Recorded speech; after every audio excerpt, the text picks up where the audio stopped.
Hand-washing behavior in Darfur, Sudan, an effort to combat malnutrition by Jennifer MOUMANE. Hand-washing affects malnutrition for the citizens of Darfur. Clean water becomes contaminated. At village boreholes, contagions in the water are nearly non-existent. Contagions exist in the water at the household level. Water is being contaminated in the mismanagement of the water chain. Poor hygiene, including hand hygiene, is the water contaminator. Inconsistent hand washing affects the prevalence of healthcare-associated infections. Infections from poor water quality and poor hygiene affect malnutrition. This project focuses on the dire need for a change in the hand-washing health behavior of the people living in Darfur, Sudan. Improved hand hygiene could aid in lessening the rate of malnutrition in Darfur. Risk factors and social determinants for hand washing in Darfur. Insufficient knowledge of the importance of hand washing, unclean water, alcohol-based rubs are insufficient, soaps and disinfectants are considered expensive or luxury items, insufficient role modeling, nearly non-existent monitoring and surveillance structures in professional settings. Distal factors include climate vulnerability, tenuous land ownership disputes, access to clean water and soap, regional economic policy, and national internally displaced persons strategy.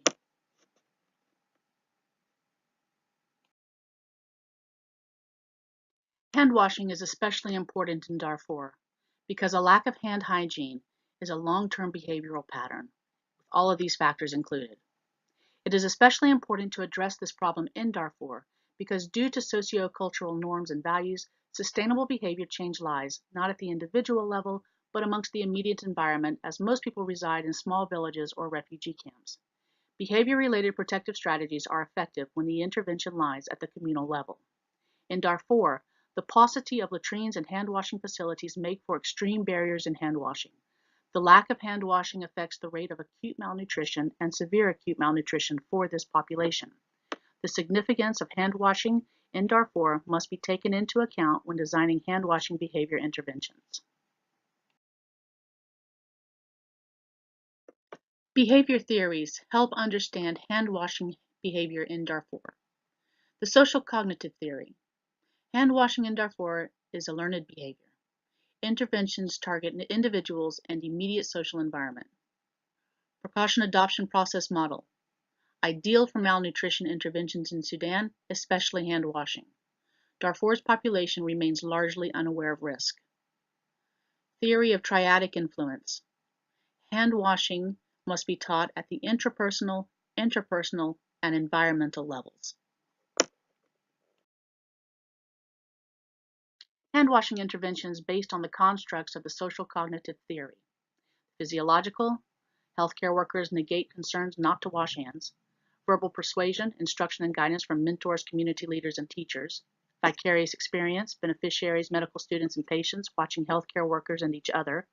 Inactive attainment, healthcare workers aiding themselves and patients. The social cognitive theory helps to understand risk factors contributing to a lack of hand washing. Langoya and Fuller's study, Assessment of Knowledge of Hand Washing Among Healthcare Providers, studied the behavior that healthcare workers do not wash hands between examinations of patients. You can see in the center column which constructs were used. Mather's study, Back to the Basics of Infection Control, studied professors who did not teach hand-washing behaviors to students. There was no role modeling. Phillips' study, Soap is Not Enough, showed that many people refused to wash hands regularly, even after toileting or before food preparation. And if they did, many tended to rinse only. Patet, Improving Adherence to Hand Hygiene Practice, studied that medical aides who tended to wash their hands infrequently because they did not consider themselves actual nurses or doctors. Working weekends versus weekdays made a difference in consistent hand washing as well.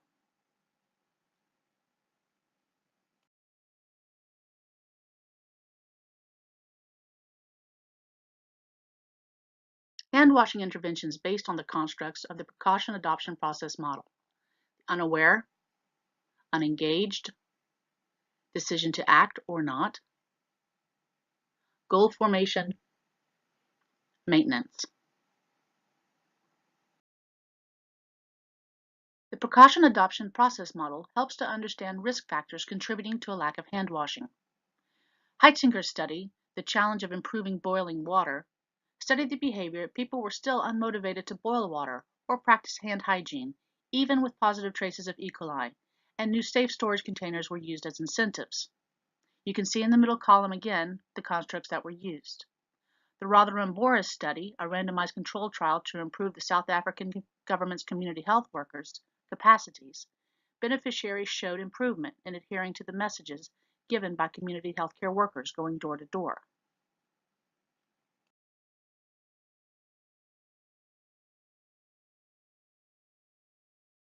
Washing interventions based on the theory of triadic influences: intrapersonal, interpersonal, and sociocultural environment. The theory of triadic influences helps to understand the risk factors contributing to a lack of hand washing. Ryan's study, Child Malnutrition in Africa, showed the behaviors that there's an adherence to fear messaging through the radio broadcasting. Fighting between farmers and pastoralists means people do not focus on health care and hand hygiene is not prioritized. Marshak's study on water, livestock, and malnutrition showed a lack of initiative to build latrines or community boreholes. Preference was for open water sources, even shared with animals. There seemed to be no desire to attend healthcare facilities with any frequency to attain hand hygiene messaging. You can see the constructs used in the center column.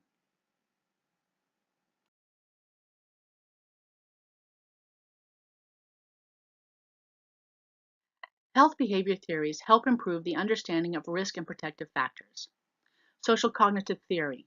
The risk factors, long-time habits of not washing hands, pluralistic ignorance, and important others play a huge role. Protective factors would include long-term maintenance could follow and wide-scale change could occur. For the precaution adoption process model, Darfur's population still remains largely unaware. Engagement, however, is a protective factor. If most people act, very few will differ. The triadic influence, the risk factors are the intrapersonal, unengaged, and they decide not to act. The protective factors, however, are interpersonal.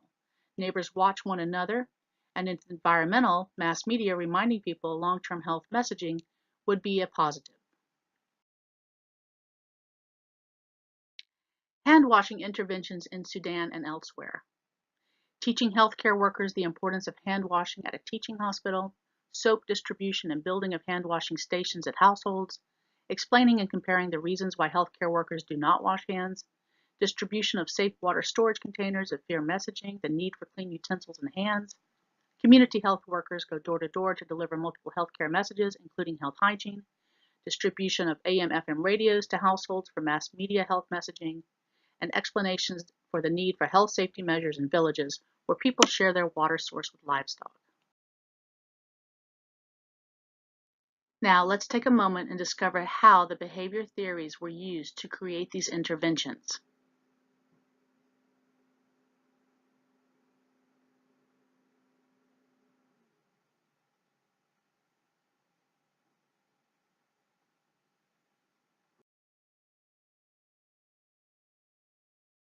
Applications and successes of the theories in increasing hand washing behavior in Sudan. Now first, behavior of not washing hands due to either a lack of knowledge, perceived non-self-efficacy, pluralistic ignorance, or being non-engaged. The applications: demonstration of healthcare workers hand washing in hospital settings, doling out soap, building simple hand washing stations, group settings to lecture healthcare workers who do not wash hands, distribution of water containers, combined with fear messaging, community healthcare workers walking door to door and sitting with heads of households for one-to-one consultations, distribution of AM/FM radios, health safety tips to people with livestock. Now, for successes, applications 1 and 3 showed change was possible if the message is multi-tiered. Behavior is to be taught again in the classroom and monitored more closely in hospital exam rooms. Application number 2 showed that despite free soap and widely available hand washing stations, beneficiaries still prefer by a close majority to wash hands. Most still do not use soap. Application number 4 showed despite free containers and health messaging, there was no reduction in the prevalence of E. coli. Hand hygiene, therefore, must be taught to whole townships. Application number 5 was very successful. Door-to-door interventions, however, is difficult and costly on a wide scale. Application number 6, also very successful. Rural villages tend to adhere quickly to mass media messages. Number 7, pastoral villages show less malnutrition than villages with less livestock sharing water sources. People will learn from one another how to better manage the water chain and hand hygiene when preparing food.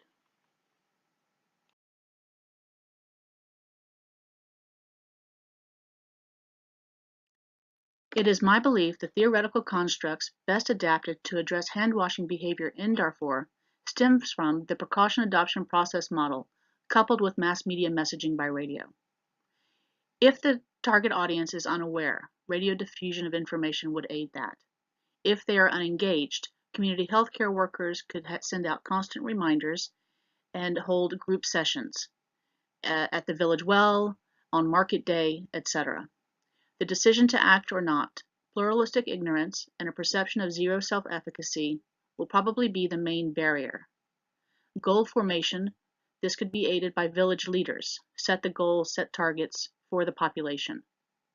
As for sustainability or maintenance, people will need access to soap, latrines, and hand washing stations.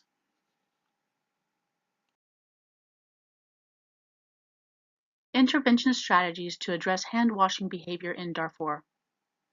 Meetings for men at local mosques. Village leaders speak at weekly market day. Trained community volunteers go door to door. Volunteers station themselves at a village well both morning and evening with canned messaging. Reminders from health clinic staff hold group sessions.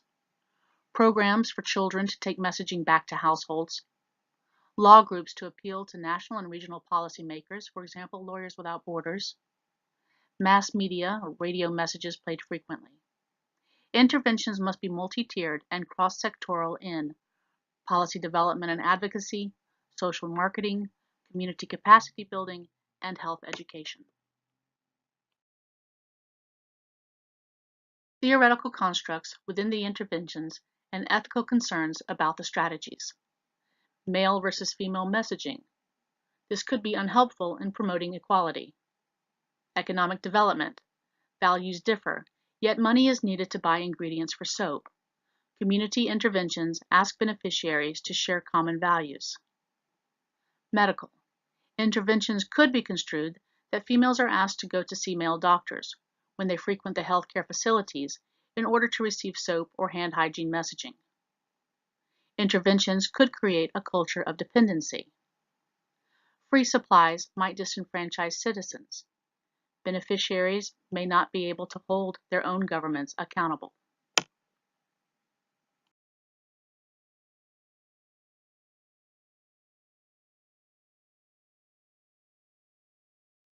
References used in this material.